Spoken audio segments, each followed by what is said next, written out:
She's the most successful woman to ever hit video games. With 10 years, $15 billion, and 30 million games under her belt, Lara Croft has gone from idea to icon. Here's where it all started. In 1995, a young British animator named Toby Gard had an idea for a brand new type of adventure game. Featuring a male lead, the 3D third-person shooter was set in mysterious Egyptian pyramids and Aztec temples. The original idea for Tomb Raider was to make a game like actually an interactive movie. It got me incredibly excited, and that was really the core idea. A core idea he had while working at Core Design in the small UK town of Derby. He said, well, I fancy doing this game in pyramids. And I said, yeah, that's kind of cool. And he's got this guy on the screen with a whip and a hat. And I said, that's why he's bloody Indiana Jones. I mean, you know, you can't do this. So began the quest to design the character into something truly original. The leading man underwent, well, a sex change. Early iterations were based on a South American woman named Lara Cruz. Core Design wanted a UK-friendlier name. The name Croft came out of the phone book. The team sat down and the writer came down with the phone book and just went through the pages and called out things that caught our eye, and we'd go, oh, no. Several names were put to a vote. Lara Croft took first place. Gard's gift to his new heroine, an unreal endowment. The goal was to have her as an exaggerated representation of the female form. That was the reason why she has such an exaggerated and caricatured figure, especially at that time when realism was impossible anyways. And suddenly there she was, Lara Croft on screen. Love at first sight. Hardly the case with one of Lara's hopeful platforms, the Sony PlayStation. Believe it or not, Sony USA initially rejected early versions of Tomb Raider, asking for more materials and a better game. Long hours and late nights became the norm for the six-man creative team at Core Design, including an ambitious young engineer fresh out of school named Gavin Rummery.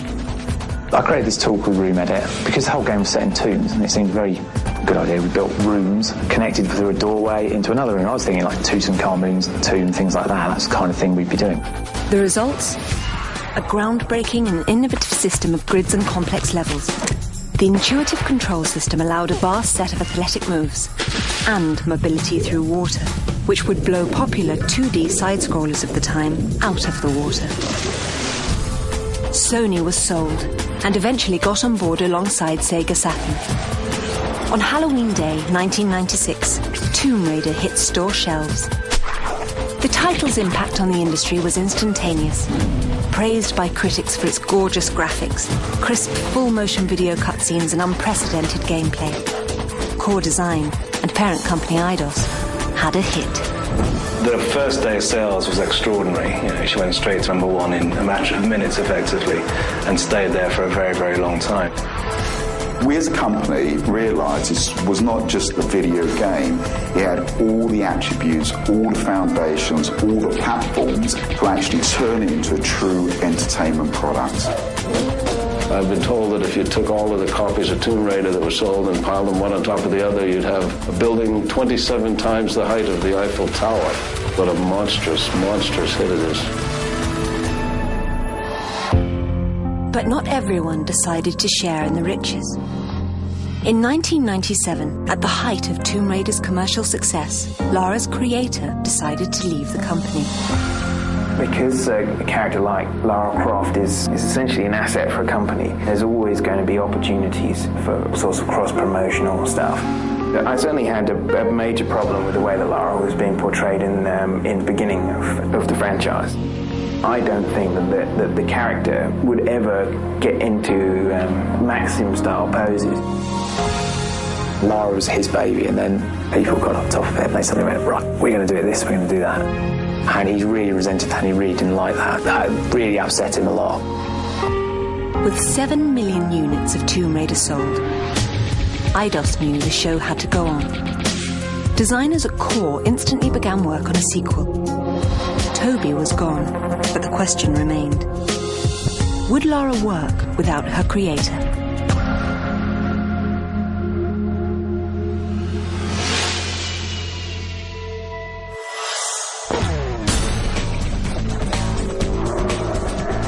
By the end of 1996, Tomb Raider had become a household name overnight.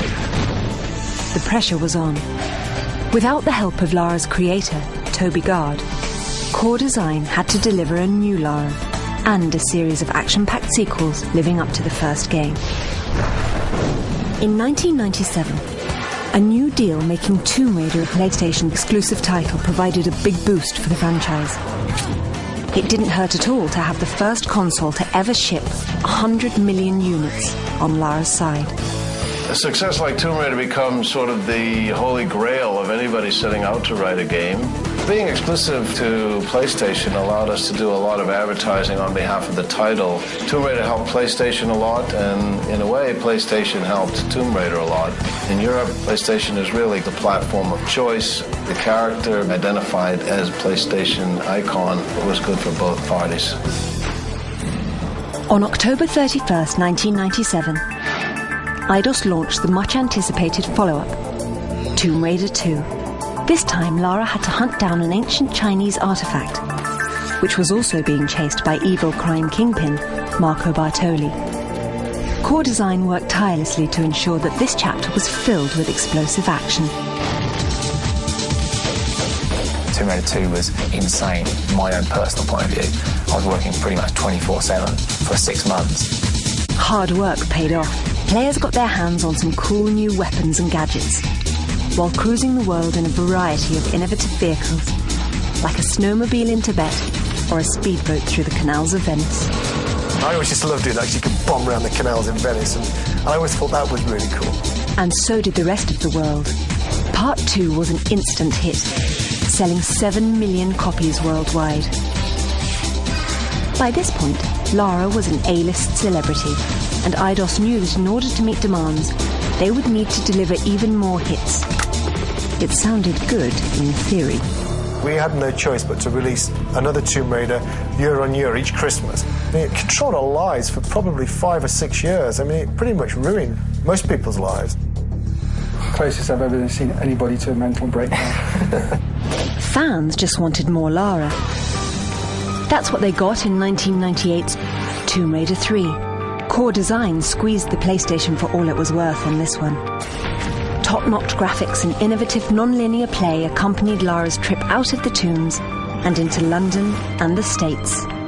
By 1999, Eidos knew it was time to evolve the franchise yet again. Tomb Raider 4, The Last Revelation, promised improved visuals and even graced a brand new console, the Sega Dreamcast. We'd get feedback from Tomb Raider 3 from a lot of people who felt we had gone too modern, so then Tomb Raider 4, we very much went back to the tomb. It was all set in Egypt. Personally, that's probably my favourite game. Certainly. It just felt like this is a complete game rather than a series of episodes. Developers had a nasty surprise for long-time fans. The game's cliffhanger ending showed Lara being buried alive in a tomb of her very own. People's feelings about Lara are actually quite mixed at Core in a way, because she was, in a sense, almost their taskmaster. You know, she was the one forcing them to get these games out year after year. In a strange way, they actually went as far as trying to kill her off in Tomb Raider 4, just to try and avoid having to do Tomb Raider 5. I think the reason we attempted to kill Lara off was because we really thought we'd exhausted what we could do with the franchise. Seeing Lara falling down a gigantic hole in the middle of the pyramid was quite a joyous moment, so we all, went for a few pints and celebrated the death of Lara, but she came back and got us, you see. Lara promptly returned in 2000's Tomb Raider Chronicles. Sort of. The game unfolded entirely in a series of flashbacks, narrated by Lara's friends, who believed she was dead. She will live on forever in our hearts. As far as we were concerned, we'd kind of killed her off. So, Tomb Raider 5, we did the best job we could, but whether our hearts were in it or not, I'm not entirely certain. By then, Lara was running out of breath. The franchise pushed the PlayStation 1 to its technical limits. Reviews and sales started to fall. Developers listened to fan feedback and began working on a brand new chapter in the story of Lara Croft, titled Tomb Raider, The Angel of Darkness. Little did they know what trouble was waiting around the corner.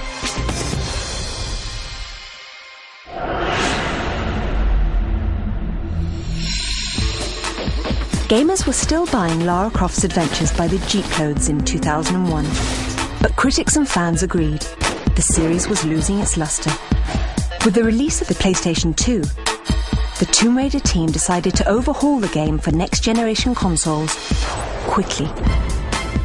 The consensus was it needs to change. She needs to be able to talk to people, she needs to be harder edge, this whole list of stuff which we all sat around and we all bought into. As that project went on, it was obvious we'd made it too big and what we were trying to do was insane. I mean, just mad. The time limit wasn't really enough. The team size wasn't enough. Missed loads of deadlines. Angel Knight was forced out before it was really ready. In late 2003, the ambitious Tomb Raider, The Angel of Darkness, was released worldwide, with some mixed results. Initial sales were strong thanks to an aggressive ad campaign, but critically, the game received lower scores for its glitchy graphics and awkward control scheme. I don't think you'd ever get anybody else to admit to Angel of Darkness that it was their fault. Ultimately, it was my fault, and I paid for that with my job, which I'm very happy about that. But it was done by committee, so you live or die by the sword. At the same time, players were migrating to newer action-adventure games. After The Angel of Darkness, Eidos made a tough decision. Stop. We're going to have to take this away. We've got to put this Jewel in the Crown franchise. We've got to be seen to be making a new start, so they took it over and gave it to the Crystal Dynamics in the States. In order to creatively jumpstart the series, developers at Crystal Dynamics knew they would have to make some big changes for Eidos, while staying true to the series' roots. Coming back and starting to work on Tomb Raider Legend posed a number of challenges, because one of the biggest questions that were asked was, is the franchise still alive today? Is the consumer interested? An old friend jumped in to help answer those questions. Toby Gard. Wiser from the experience of a decade earlier, Gard wanted to rekindle an old flame. I wanted to get back involved because I felt like I could help to sort of guide the brand and guide Lara back in a sort of direction I thought that the original Tomb Raider was taking it. With Toby's help, developers started the difficult task of reinventing the series. The overhaul began with the leading lady herself. For the newest game, the buxom booty hunter received a full body change. I decided to sort of turn it on its head, how we were approaching the character design, which was to keep very, very caricatured proportions and shape, but then go for real realism in terms of muscle and bone structure and detail. Next up, Crystal Dynamics made Lara's actions much more fluid, allowing killer combinations of moves. Like a pro gymnast, Lara could run, jump and flip through Legend's intricate tombs. The new environments were a huge draw for longtime fans. In April of 2006, Eidos released Tomb Raider Legend. In the opening scene, 9-year-old Lara was travelling with her mother when the plane crash-landed in the Himalayas. The Crofts stumbled on an ancient artifact, and Lara's mother accidentally got sucked into a bizarre time rift. The concept is this plane crash that she suffered at a young age in the Himalayas and having to escape on her own, breaking her out of this sort of cozy lifestyle. Critics loved the revamped control scheme and called it a true return to the series' roots. The changes paid off. Legend sold over 3 million copies worldwide, becoming the fastest-selling Tomb Raider game ever. Thanks to the daring facelift, the Tomb Raider series was back on track, and fans couldn't be happier. We've just really scratched the surface of what you can do with Tomb Raider up until now, and so the future it's just going to hold so much more.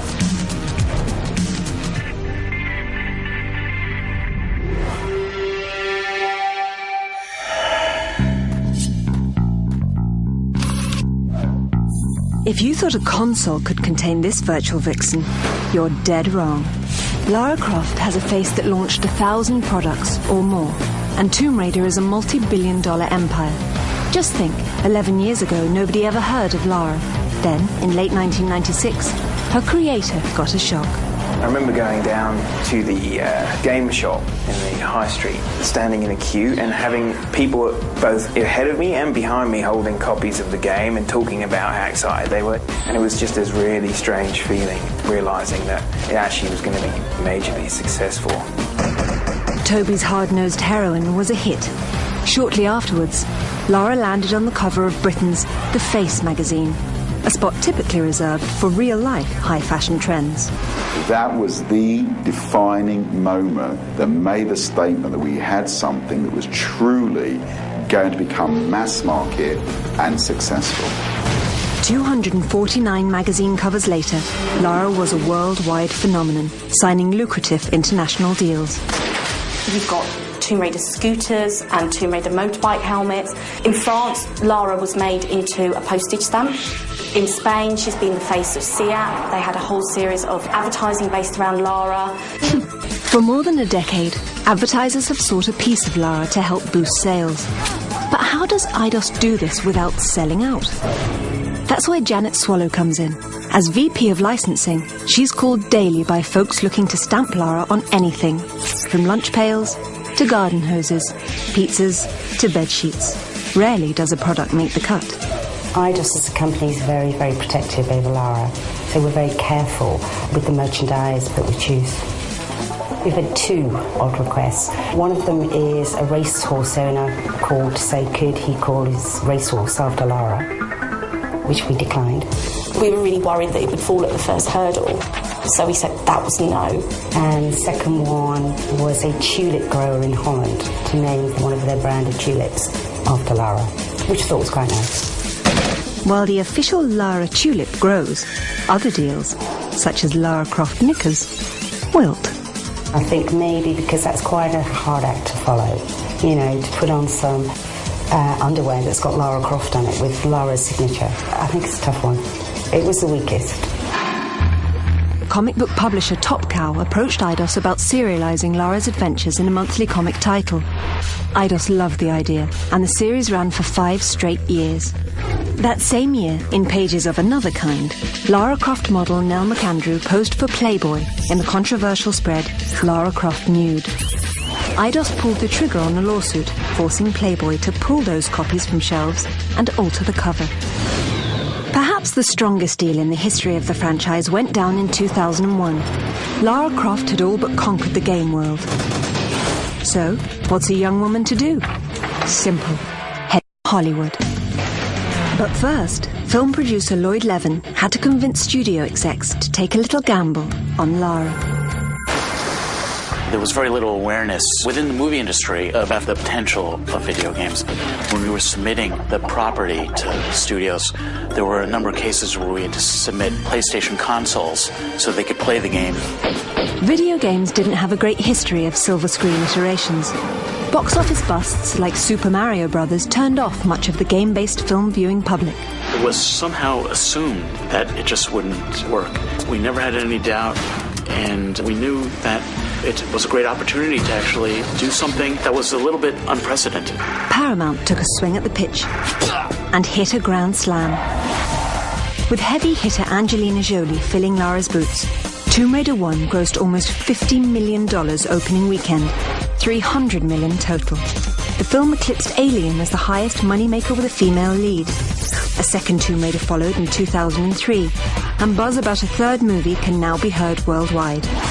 Looking ahead, there's sure to be plenty more Lara coming your way. From an animated series to a theme park, the whole world is still Croft crazy. The fact that she's 10 years old in game is quite a long time. So I think she's a digital icon for computer games, not just for now, but forevermore. Rather like James Bond has survived 40 years in the movie industry, Lara Croft is the digital icon of the computer games world.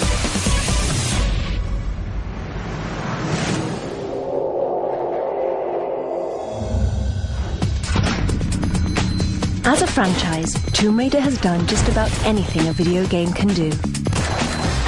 But there's always room for another first.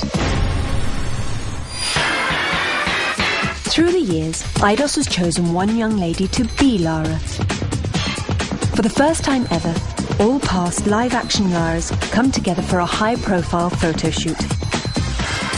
For Ian Livingston, creative director at Eidos, it's a family reunion of sorts. I've been so pleased to be the real Lara's father, to see all my daughters back here in one room again, all giggling and reminiscing about their days with Lara. It's fantastic, and they're all enjoying it, I'm pleased to say. I think I'm the only one who's really aged. They all look amazing. Here's a year-by-year look at a decade of devastatingly dashing dames.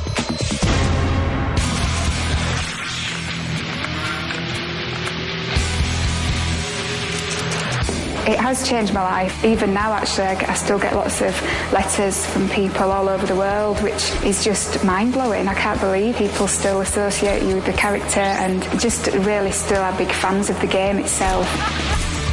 Having a child is amazing. What can I say? It's the best thing that I've ever done, and I think it really makes me realise what life's about. It kind of puts everything in perspective.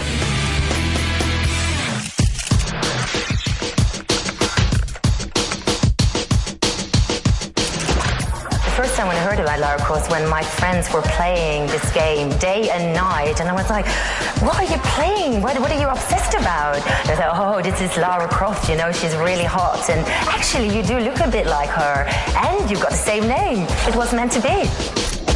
When I went to character, I felt very strong, very confident, very sexy, very powerful, because, you know, Lara Croft is all that.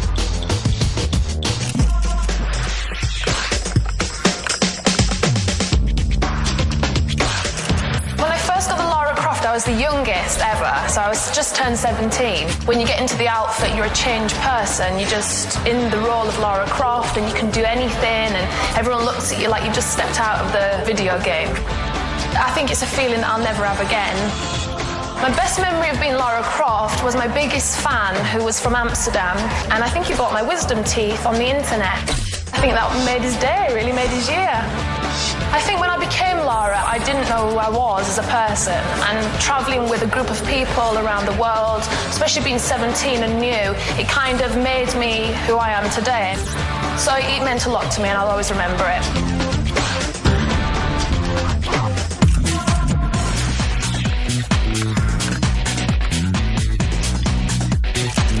I definitely felt a character transformation because it was really stepping into Lara's skin. I was really out there and ready to kick some ass.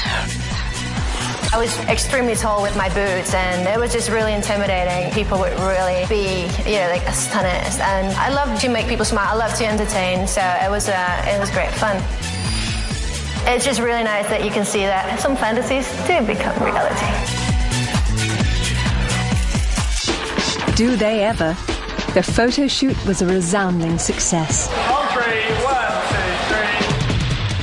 I'll do one more, that was pretty hard. Much like the game, the Lara model has evolved too. In 2006, the latest Lara, Karima Adebib, tackled unprecedented training with the British military. From army combat to zipline tactics, Karima's role as Lara was the toughest yet. Can she live up to the top-notch standards set by Eidos? Time will tell. When I first got the job, I was told there were previous Laras before me, and I remember getting home and getting on the internet immediately, trying to do my research on these girls. I've taken a lot from what they've already done, because they're my predecessors. To better myself, I take the best qualities and try and put it into one.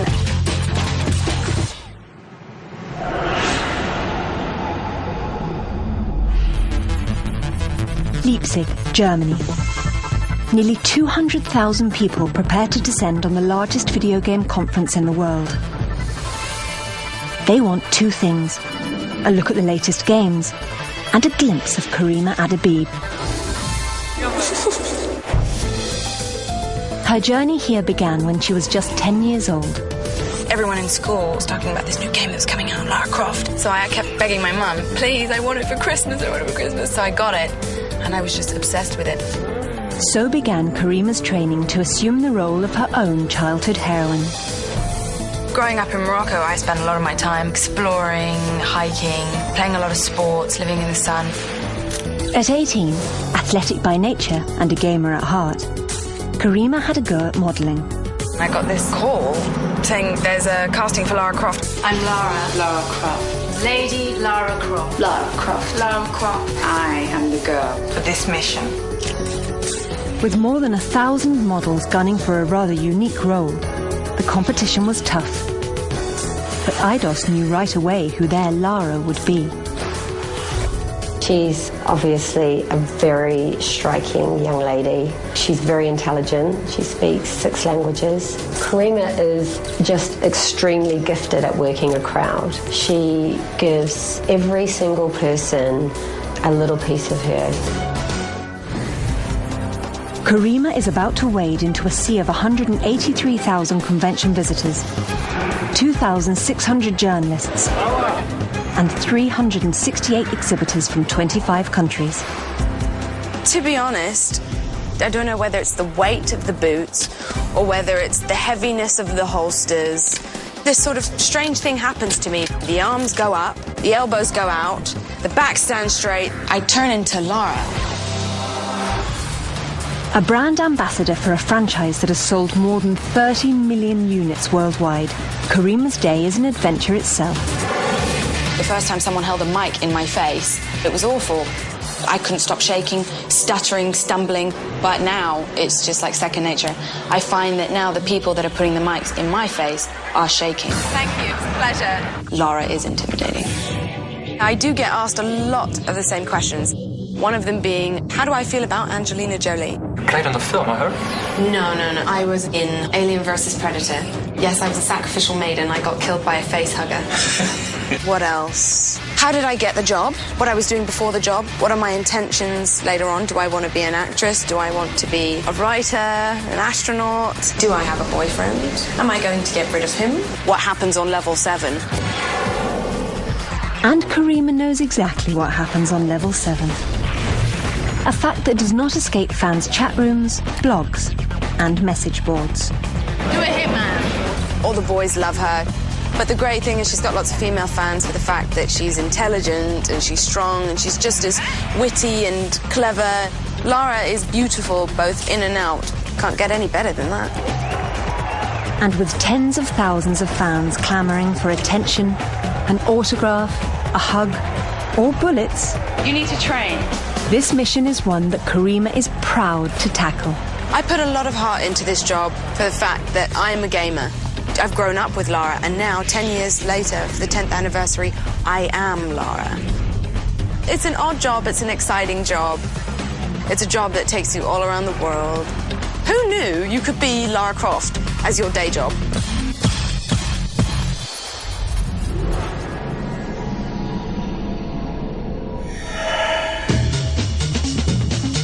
When Toby Gard first created Lara Croft, he had no idea a controversy was also conceived.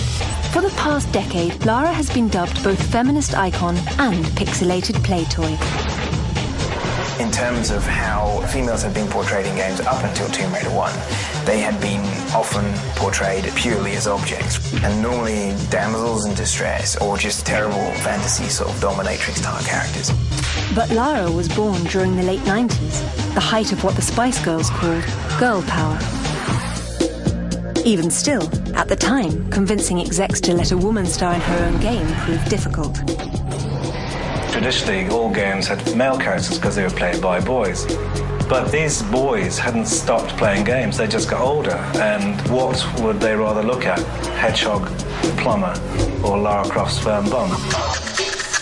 With the benefit of hindsight, no pun intended, there's an obvious answer. Male gamers swooned for Lady Lara, a sex symbol for the digital age. Are men only interested in you because of your body? No, I'm rich too, darling. Women have also fallen in love with her kick-ass, no-nonsense attitude. A former editor at Ms. Magazine, Jennifer Baumgardner, is a prominent women's advocate who writes for Harper's and NPR. Lara Croft she's just simply in the tradition of a long line of women who can protect themselves and who are warriors, from Xena the Warrior Princess to Buffy the Vampire Slayer. It's good to have protagonists that are women. So not just the people who are being saved are women, but the people that can do the saving are women. But not every woman dug Lara. When Tomb Raider 2 dropped, Eidos advertised the new game with a series of commercials that played up Lara's sexiness. As fans rushed to stores to buy Tomb Raider 2, the controversy heated up. Ismini Roby is the chief editor and co-founder of WomenGamers.com, the largest women's game portal on the internet. They put her in bikini photo shoots and anything that they could to make her even more appealing to that fanboy audience. To watch Lara Croft be marketed more as a sexual object, I was extremely disappointed. So was Lara's creator. In fact, Toby Gard left the franchise over the new portrayal. Still, when well-known feminists like Germaine Greer argued that the heroine was nothing more than an adolescent fantasy, Gard took objection. I think that her comment of Lara Croft being a sergeant major with balloons stuffed up his shirt is a little bit like saying any sensitive guy who has any non-macho tendencies is just a woman with like banana stuffed down her trousers, and I think that it's nonsense. Thanks to Tomb Raider Legends' more realistic model of Lara in 2006, the uproar died down a bit. But that hasn't stopped the headbutting over the legacy of the video vixen. In our society, there's a big focus to be thinner. There's a certain kind of woman that everybody kind of wants to be, the tall, the thin, with the big breasts. It would be interesting to see companies making more realistic varieties of women. I don't think that having those sorts of fantastic, idealized images out there in the world are what girls who have issues with self-esteem, I don't think they're comparing themselves to a video game. If Lara Croft was a real person, she would not be able to walk. Her back would not be able to support her boobs. And to see Lara Croft scaling a mountainside with makeup and really short shorts, completely unrealistic. As a feminist, I guess I come down pretty hard on the side that if Lara Croft wears revealing clothes, hey, she's got it. She should flaunt it. Love her or hate her, there's no doubt that Lara is here to stay.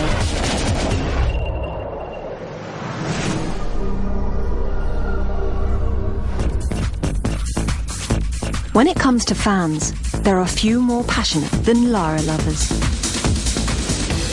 Since the birth of the franchise, fanatics have found some pretty creative ways to honour their favourite Tomb Raider. Katie Fleming, a 20-year-old student from Canada, has created one of the web's most popular Tomb Raider fan sites and authored 10 original novellas based on Lara. Lara arched her body midway to decrease her overall distance and landed half a foot from where she eyeballed. Not bad. 500,000 folks have logged on to Katie's site to have a read, and in March of 2003, her tales took first prize at a worldwide fan fiction contest sponsored by Core Design.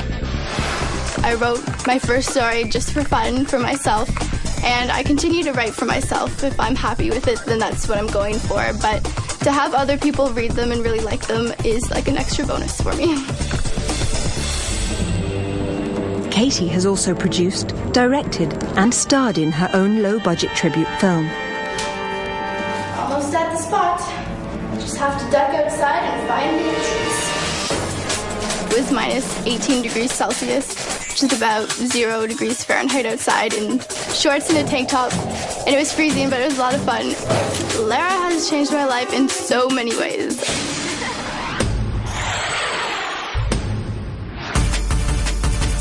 Chantal Slagmolen from Amsterdam claims that she is Lara's #1 fan. There was a lookalike contest and I decided to enter. I did not win, unfortunately, but from then on I really got interested in it and it was loads of fun to do. Her stunningly accurate portrayal made Chantal a celebrity among Lara fans. She's been invited to conventions around the globe and was chosen as a stand-in for design work on Tomb Raider Chronicles. Chantal drew from her work with Eidos and started doing drawings of her own. I mainly do just single drawings of Lara. It starts off with a small sketch and then it gets transferred to the computer, and depending on that I digitally colour it or just digitally inked it. She eventually fell in love with the art form and made a life-changing decision. I was studying computer science, and while being around Lara and in the environment Lara was created in, she sort of inspired me to go to art school, which I've finished now with a degree, and doing graphic designer jobs, which I really love. We're the world's biggest Tomb Raider fans because nobody else ever got one of these from her. In 2001, Lara tackled the role of matchmaker for a pair of fansite forum surfers. codenames Goran Agar and Catsuit and Ponytail. He lived in Germany. She lived in Canada. No distance was too great for these Lara lovers. Cat flew to Goran, and it was love at first sight. Lara Croft brought us together, and she's been all around us since then. When we entered the office of the Registrar of Marriages, what was hanging behind his desk was a Tomb Raider poster. I mean, what better signs do you want? Their honeymoon was even a retracing of Lara's steps in Tomb Raider 3. Today, the domestic duo spends time caring for their brood. A collection of life-size Lara statues considered one of the largest in the world. This house we built with our Lara Croft figures in mind. We wanted to have places to display them to their full potential. And I think we've managed to pull it off pretty well. Quite well. The healthy obsession doesn't stop there. Goran and Kat both started their own Tomb Raider websites. And Goran actually reworked a level of Tomb Raider legend with someone close to his heart in the lead role. Just in case you're wondering, that's their wedding portrait above the mantle. None of what you see around us would have happened if we never met Lara Croft.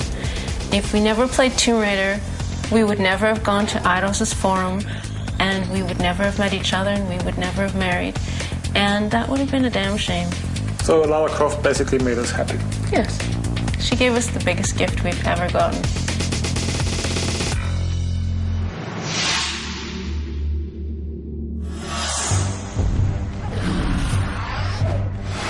In 2006, a mysterious trailer for a video game called Tomb Raider Anniversary Edition leaked onto the web.